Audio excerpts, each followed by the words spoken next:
right here in front of me is the 2024 Triumph Street Triple 765 base model R. Ganda. Ito yung isa sa pinagpilian ko dati in choosing between the Yamaha MT-09 SP. Ito yung malapit na kasi magkalapit sila. Ito na yung muntikan kong bilhin. So yung tropa natin si Motolon, nag-swap kami ng bike for a day. Nagkaroon tayo ng sit time dito kahit papano, around 20 km give or take. Kahit papano, it gives me the feels or idea on what it's like owning this. Hindi na lang kailangan niya tail tie din na lang. Other than that, kompleto na may itong bar end, tank grips, sliders. Wala bang siyang engine guard? Parang walang engine guard, no? So we have these are the slip-on, spools, axle sliders. This one has around 5,000 odo so far. Since matagal ko rin ginamit si MT-09 SP, napansin ko kagad yung mga differences. Yung MT-09 SP, very nimble. Nahihiga ko kagad siya as in onting counter steering lang. While itong si Street Triple, ang hirap ihiga although mas stable. So si MT-09 SP, mas nimble, mas mabilis ihiga pero hindi stable yung front end. Magaan nga siya. Doon ako nasanay. Sobrang ingay ng exhaust. Sumakit ulo ko kahapon nung pabalik ako Pag-usapan natin yung mga iba along the way kasi meet up ko na si brother Motolon sa meet up place sa Makati. Riding position is a little more leaned forward compared to MT-09 SP. Mas okay to for truck personally. Mas lean forward na yung body positioning niya. Men, tagal ko hindi nagbablog Buti nakapag-test ride tayo ng unit. Medyo maulan pa naman. Sana umaraw na. Alam niyo ba itong Street Triple, mas malakas to sa MT-09 despite 700cc lang. I wanna say kahit mahirap i-counter steer pero sanayan lang.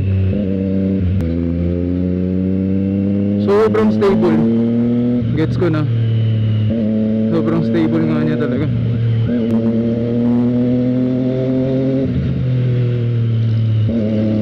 Nung magpalit daw sila ng slip-on, libre daw tuning sa Triumph. Can I just say sobrang smooth ng quick shifter na ito. Haven't tried yung mga higher gears pero yung first to second, smooth. Hindi ko alam saan sumisipa yung power Most likely low to mid binibigay sa yung power. And sobrang tagtag niya. Matagtag talaga siya. Sarap, buti natuloy itong swap bike. Kahit pa paano na experience ko, hindi siya 1 week experience pero ang lamang lang talaga ng MT-09 yung tech. Kahit kumpara mo yung RS model, mas sulit pa rin natin yung tech ng Yamaha. But it's a Eurobike, you know, you get to say na you own a Eurobike. Hindi lahat nakakasabi nun kasi bihira ka makita ng ganun on the road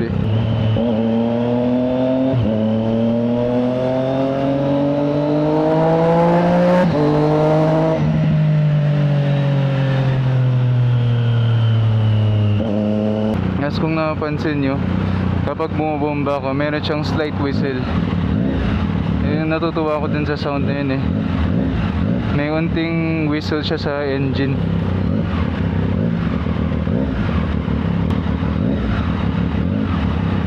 Kaya nagtataka ako kung bakit walang masyadong kumukuha ng motor na to. Maybe it's probably the pricing, mostly of the pricing. Pero in terms of reliability, I think okay na rin Eurobikes. Pero kung may nagkaroon lang ng problema, like when you get into an accident, tapos kung kailangan ng pyesa, dun matagal. Pero in terms of reliability, 2025 na hindi na siya like 10 years ago na Eurobikes na yung hindi reliable na siya. Papunta tayo this morning sa Sueno doon namin babalik yung motor.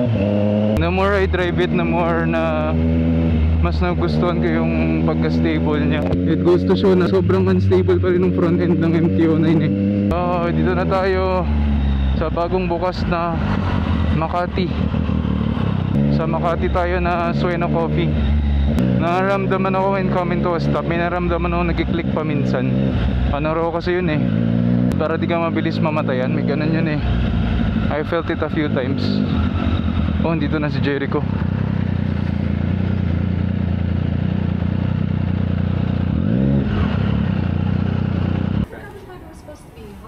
Yeah, it is hard. I mean, but the thing is, durable. Durable, yeah. But the thing is, of course,